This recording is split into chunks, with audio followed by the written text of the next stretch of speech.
পুরো বাংলাদেশে ভাই প্রবাসী হয়ে কথা কওয়ার মতন কেউ নাই, আছে কেউ নাই। এই দেশে কম নেতা দেখলাম না ভাই, নেতা এই নেতা হে ওই নেতা হে, কেউ কিছু পাচ্ছে সমাধান করতে। এই ভাই এই দেশে কেমন কোন লোক নাই যে সমাধান করবো? কেউ নাই, কেউ নাই, কেউ নাই, নাই, নাই, এইটাই সত্যি নাই। কেউ যদি থাকে এত মানুষের কষ্ট আর একটা ফ্যামিলির উপর ডিপেন্ড করে, একটা ফ্যামিলি তার উপরে ডিপেন্ড করে আরেকটা ফ্যামিলি, মজা করে ভাই, মজা। কোন দেশে দেখছেন 5 ফুট আটকারে 1 বছর? কোন দেশে কানুন নাই। আমার 5 ফুট আমার দিয়ে দিবেন 16 মাস 18 মাস ইয়েস অর নো। ইয়ার রিচিরে কি লাগছে আপনার 3 মাস, 3 মাসের মধ্যে ইয়েস অর নো।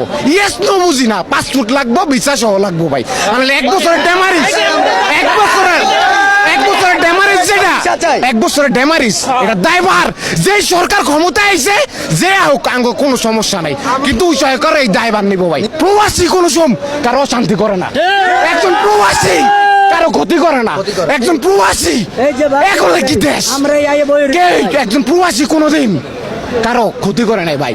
কে করবো সমাধান? এই যে লাইভে আছেন দেন তো একটা সেনাবাহিনীর জিগান, কারে জিগান, কে আছে এটা সমাধান? এই জবাব দোক, আমরা যাই মুগো ভাই।